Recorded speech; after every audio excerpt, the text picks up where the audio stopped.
Hello, I'm Pamela Bursler, CEO of G3 Green Gardens Group, and I have the pleasure of introducing you to the Turf Removal and Garden Transformation webinar series.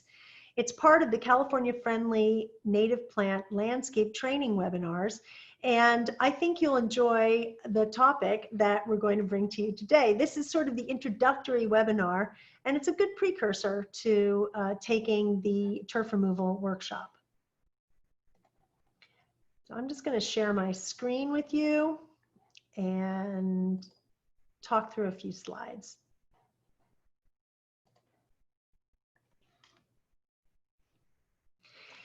This entire series is brought to us by the Metropolitan Water District of Southern California. They are the water suppliers for more than 19 million people in Southern California. So when we talk about turf, sometimes people get confused because they think of sports fields, but turf is just another word for grass. And there are really two different types of grass that we are talking about. One is cool season grass and the other is warm season grass. Cool season grass is grass that has a very high evapotranspiration rate, and if you've seen the other videos, you'll understand what that means. It's basically water moving from soil to atmosphere by plants. Anyway, cool season grass has a high evapotranspiration rate. It's green all year round as long as it's getting water in the summertime. And it has very fine roots and very fine leaves. You're accustomed to seeing it. It's a Kentucky bluegrass or a fescue grass are some of the names of it. If you do not irrigate it, it will go brown or gold in the summertime. On the other hand, we have grass that is warm season grass. And actually, warm season grass is kind of adapted to our climate. It goes dormant or turns gold in the wintertime when it's not hot. And it actually requires less water than the cool season grass. It only requires about half of the water that cool season grass does. It has a very coarse root or stolon, and you're kind of used to seeing it. It's kind of a fleshy structure that sometimes grows on top of the soil. The type of grass that this is Bermuda grass is sometimes it's called, or St. Augustine. Those are common names of it. And it's really a different animal than the cool season grass. Cool season grass actually is very easy to remove. Warm season grass is very difficult to remove, and we're going to talk about that at length in the webinar. But up front, I will tell you that if you have warm season grass, you might want to consider that since it is a lower water use grass, it would be the right kind of grass for you to have and keep if you wanted to keep a small patch of grass. The webinar series that we're presenting is essentially going to take us step by step through the transformation going from lawn or grass to a landscape that's dominated by California-friendly plants and also uses the watershed approach to landscaping in order to create the garden. And there are several components to the workshop, and we'll be talking through all of them as we present the webinar. Everything is based on the concept of the watershed approach to landscaping. It's important for us to remember that a watershed is an area of land where all the water that's under it and all the water that falls on top of it drains to the same place. And when we use that as our definition of a watershed, it allows us to think about, very, very large places and watersheds, with the lakes and the mountains, but it also allows us to think about our yard as though it's a mini watershed. And we can begin to apply the same principles of watershed health to our landscape that we would apply to a very large scale. And this is really the basis of the program that we are going to be discussing in the webinars, is using the principles of the watershed approach to essentially improve our landscape and build a landscape that is California friendly. The reason that we've created this little video is because most of the questions that we are asked in the webinars are about creating the landscape plan that is required for the turf removal rebate, which we'll hear about more in the webinar. Essentially, we are big advocates of planning before we dig and making sure that we have an idea of what it is that we're going to be doing. Now, the first and most important thing that you're going to need to do is create a little site plan. Now, it doesn't have to be perfect, but it should be to scale, and it should fairly represent what your property looks like.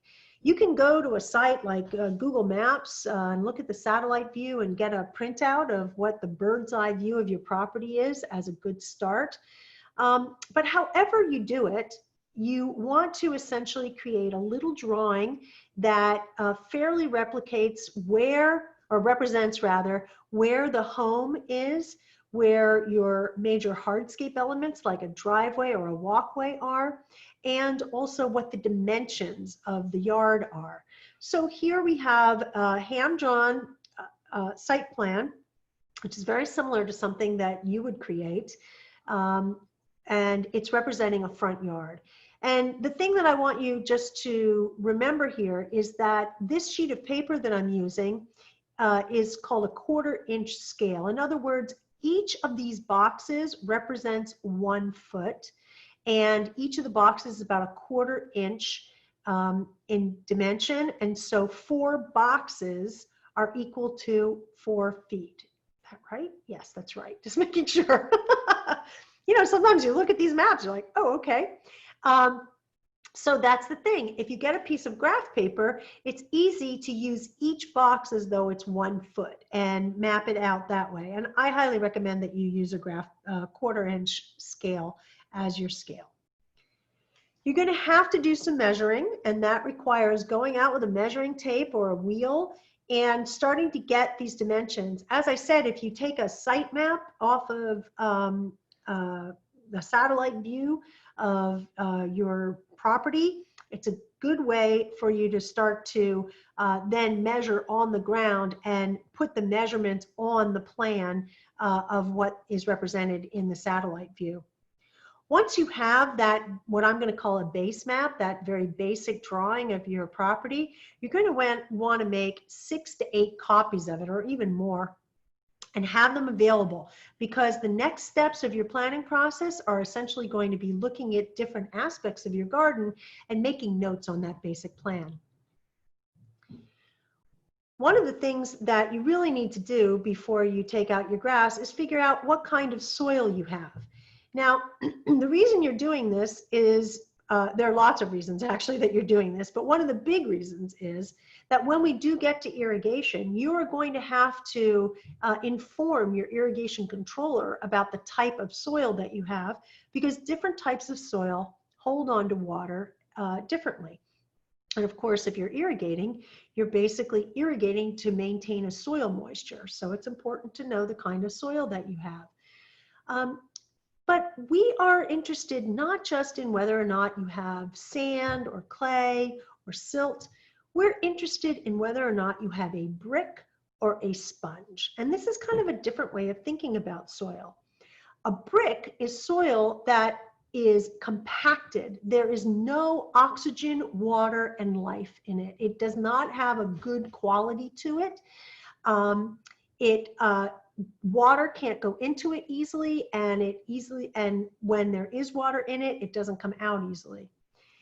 The other kind of soil that you could have is a sponge, and a sponge is the optimal soil. And you can make a sponge whether or not you have sand, silt, or clay. Spongy soil is soil that's holding on to water during a dry time and releasing it during a wet time. And so you can imagine the difference between a brick and a sponge for a garden is pretty profound. If you have a sponge in your garden, you actually have soil that is helping you get through the dry months and keeping from becoming too waterlogged during the winter months. The way that you kind of determine the type of soil that you have is by doing a compaction test. The compaction test is relatively easy, but you do need to spend a little time doing it. You dig a hole about 12 inches in diameter, and Then you take into that hole, you fill it up with water. And, oh, I'm sorry, 12 inches in diameter and about 12 inches deep. And you fill it up with water, and then you're going to see how fast the water drains out of the soil. And actually, the way this test is often done is you fill the hole twice. Now, if you have really clay soil, you might not have time to do this. But it turns out that wet soil actually more fairly represents the true movement of water through the soil than very dry soil does. So that's why doing it twice is usually beneficial. The principle is that you're trying to figure out how quickly does this hole drain. And if it drains very slowly, you're going to have to take measures. And if it drains very fast, you're going to have to take measures. And if you're in between in the sweet spot, you're a lucky camper. But you take the hole, you fill it with water, and then you put a straight edge across it, a piece of bamboo or a ruler or something, and you measure how quickly, using a measuring tape, how quickly the water is actually draining out of the hole. If it's greater than 4 inches an hour, you have a sieve. And that means water is draining way too quickly, and you're going to have to add organic matter to the soil in order to try to make it spongier. If you have water that is draining out extremely slowly, so less than 1 inch per hour, that's really slow, then you have a brick. And the answer for a brick is the same as a sponge. You need to add organic matter so that the soil can become more spongy. And if you have water that's draining out between 1 and 4 inches, that's the sweet spot. You've got a sponge. You might still want to add organic matter, but you're basically good to go. One of those sheets of paper for your base map, you want to turn into what I call the water map. And this is basically observing on your property where the water is moving and how it's moving. What you'll see is that you're looking for downspouts. So here's a downspout coming off of the roof. Where does the water go from there? Oh, it pools here, right against the house. Oops. There's water here coming off of a downspout, and it's forming a pool here in front of the house. When the irrigation goes on or when it rains, a lot of water runs down this little bit of slope that we have and gathers right here at the sidewalk. We have water coming off the roof in a bunch of different places. Where does it go? Which downspout does it go to? Does it go onto the driveway, or does it collect somewhere else? These are all things that you want to take a look at and you want to map on your plan, on your base plan, and call that your water plan. And that's going to help you figure out how you're going to hold water on your property correctly. The other thing that you want to do with another copy of your base plan is you want to observe what's happening around your property with microclimates. A microclimate is basically like a mini climate that's happening just on your property. So a good example of that would be you have a really, really hot wall where you're getting like a southern exposure or western exposure to the sun. And so there's sun pretty much all day on this wall, and that wall is just absorbing. And so as a result, this is a very, very hot spot. And so plants that you would want to put there would have to really tolerate something like that. On the other hand, you might have a part of your property that only gets sun in the morning. And so that is a microclimate. It's mapping the sun, mapping the shade. I mean, you have a neighbor here that's got a giant shade tree. This part of the yard is almost entirely shaded all the time. And these are things that you want to put onto your site map, your microclimate map, and it allows you to basically figure out where the right plant is going to go into the right place. You should conduct an irrigation review, which basically means that you turn on the irrigation system, each zone at a time, and you take a look. What's going on? Are the sprinklers popping up if you have sprinklers? Are the drippers dripping if you have drip emitters? Where are the sprinklers in the yard? And it allows you to actually create another little map. Go out and take a look at your water meter. It's somewhere out close to the street. It's really interesting in the water meter box. I mean, yeah, there's going to be a spider or two, but the thing that's cool there is there's going to be a meter that is going to show you the water flow to your home. And a great thing to do during this irrigation review is turn off all the water in your house and then go out and see, is the water meter moving? Because there is actually a little flow indicator of some kind. Sometimes it's a flag and sometimes it's a gear. And that little flow indicator is actually, if it's moving and you have all the water off in your home, it could be an indication that you have a leak. So this is a really easy way to figure out, oh my gosh, you have a leak, fix that and save water. So this is something that you would do during your irrigation review. You take a look at where your controller is. Is it out in the garage? Is it outside? Is it under a desk? Where is it? And get to know it. Download the manual. They're all online now.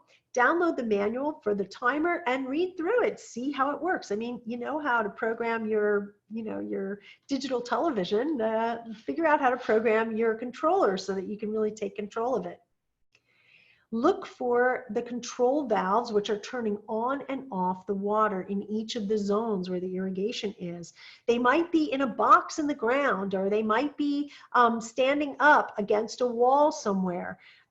If they have bits like this attached to them here, it means that they are drip valves, because these are filters for the drip irrigation. Or they might be valves that are standing up like this, and these are spray valves.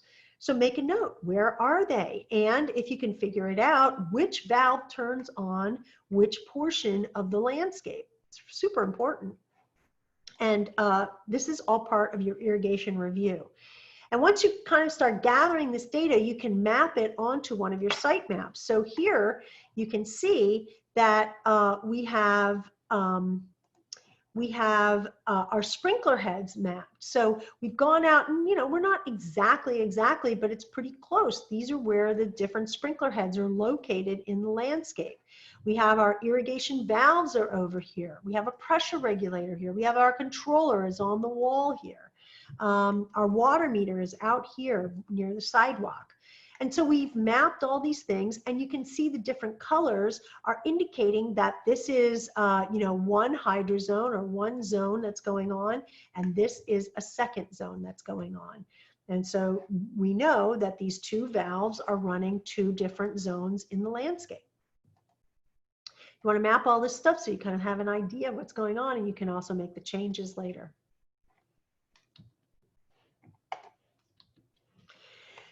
So once you have your little packet of information, you're going to be ready to take the turf removal and garden transformation workshop. In fact, you can take the workshop without having your packet ready, but you'll be ready at least mentally to think about, how do you take out the grass? If you would like to learn more, please join us in the Turf Removal and Garden Transformation Workshop webinar. There's one very frequently, and you can sign up going from bewaterwise.com or coming from the greengardensgroup.com turf transformation portion of our website. Also, you can learn more about turf replacement rebates at bewaterwise.com. And I think I just said that. And coming soon is a handbook on how to go from lawn to landscape in Southern California. And we look forward to seeing you at one of the webinars. So sign up now for either a California-friendly landscape training webinar or for the turf removal and garden transformation webinar. Hope to see you there. Take care.